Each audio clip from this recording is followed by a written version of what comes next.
Let's make a beat with Ableton Push 3. I'll create a new set and browse my favorites collection for an MPE patch that I created. I set this patch up to affect the timbre depending on where I play on the pads. When I play higher on the pad, the filter opens up. When I play lower on the pad, the filter closes.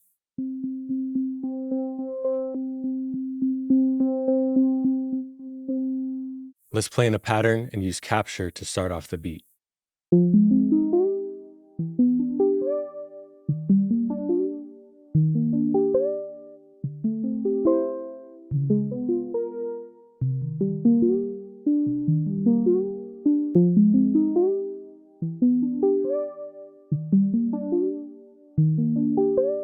Next, I'll add a percussion loop to act as kind of a metronome before I program in the drums. If I go to Session View and hit the Hot Swap button, I can load up a sample. I'll click back on the jog wheel to go to my favorites collection. I'm going to hit play on this and then warp it to the grid and loop a small section.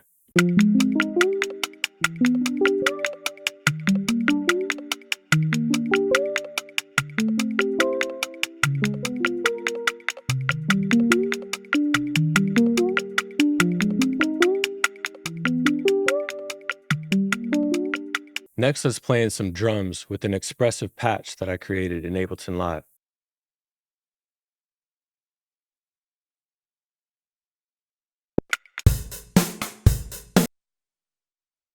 For this drum rack, I used expression control to affect the decay of each drum depending on where I play it on the pad.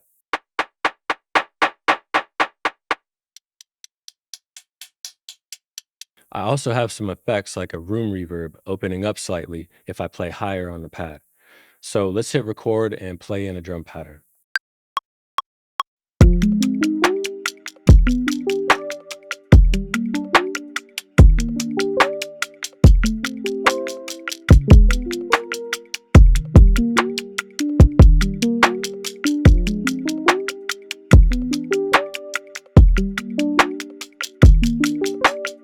One of my favorite things about Push 3 is the ability to control and record external synths. I have a Moog Minotaur connected via USB cable into the back of Push 3.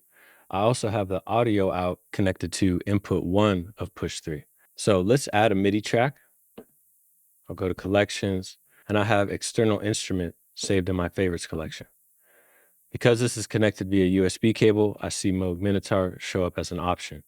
Once I select it, you can see when I hit a pad on push that it's lighting up on the Minotaur. Next, I need to set the audio input to channel 1.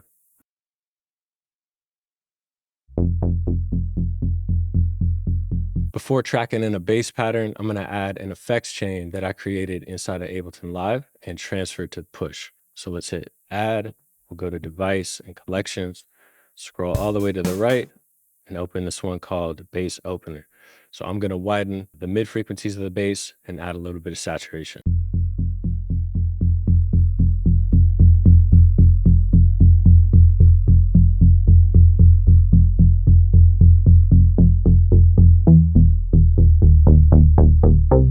All right, let's record something.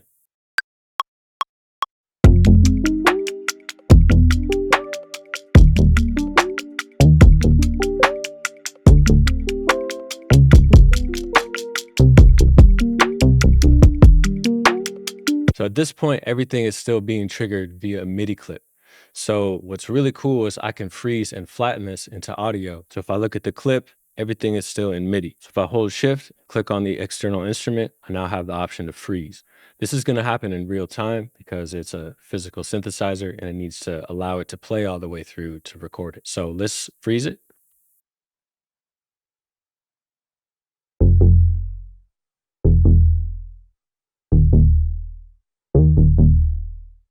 After freezing, I can hold shift, click on external instrument again, and flatten.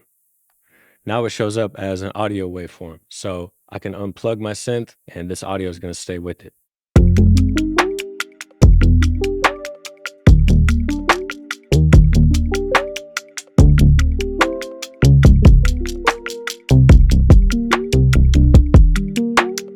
So let's add like a pad element, something that's more legato to balance out what's in the beat. And I want to show you how easy and quick it is to install a pack and just add it into your set. So this has an internal hard drive. And if I go to plus, I can go to MIDI track and scroll down to packs. And before I do that, I want to show you that I'm connected to Wi-Fi. So I'll go to Wi-Fi. I'm hooked up to Cosmic. So let's go back over to devices. We're going to add in a MIDI track, go down to packs, and let's go available packs. And I'll download this one. It's pretty small. So I'll hit go. It's ready to install. I can install this. All right, now that we have this loaded up, let's pull the volume down a bit. And then let's also just add something to open it up. So I'll go into my favorites collection and just add some chorus.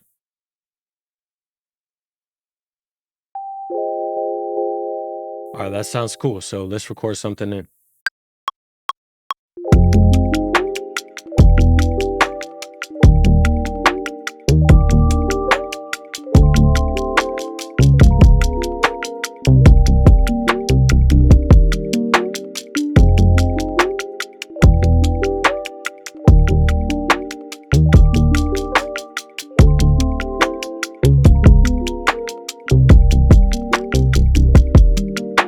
So lastly, just because I love how good the new warping algorithm is, I'm going to load in a non-transient sample, just kind of a pedal tone, and warp it to the grid so you can hear how it takes something that doesn't really have a rhythmic structure and snaps it to the grid. So let's go into this track, this 5 audio track, which is blank, and we're going to load a sample, go to collections. Okay, so let's go to the clip view, turn down the gain a little bit. And I'll hit play just so you can hear how loose it is. And then I'm going to go into edit and warp to grid. So let's have a listen to it.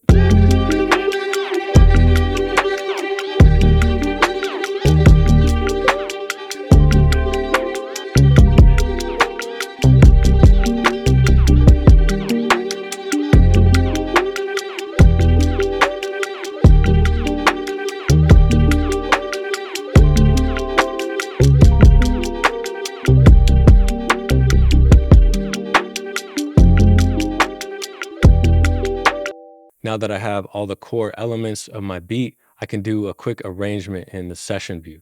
So I'm just going to hit play and duplicate the scene and start deleting some tracks to almost build the track backwards and take things out back into like an intro or something like that.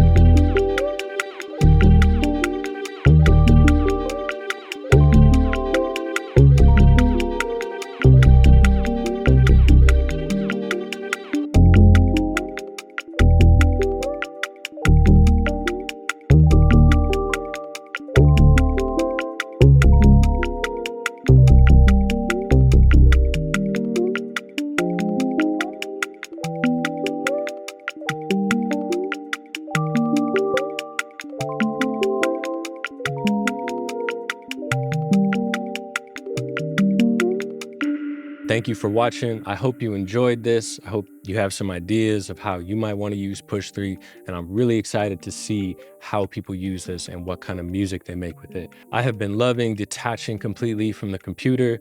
And now that this is announced, I can actually take this thing outside and go to the beach. It's completely standalone. I can unplug the power. It has a battery, runs for a couple hours usually for me. It has internal storage, audio in and out, USB in and out, MIDI in and out via 1/8" cable. So definitely a lot that you can do with this. If you liked the video, please subscribe. If you're interested in learning how to play Push as a chromatic instrument, whether you have Push 1, 2, or 3, when you get your hands on this, I have a free class coming up. So if you want to find out more about that, sign up in the link below. Let me know what you thought in the comments. What are you excited to do with this? For me, I was thinking about a microphone with an XLR to quarter-inch cable and take this down outside somewhere with a vocalist and record vocals on top of this. So if you're interested, let me know in the comments and I'll try to make that happen. Be sure to follow me on Instagram, TikTok, Jamie Blake with the X, and I'll see you next time.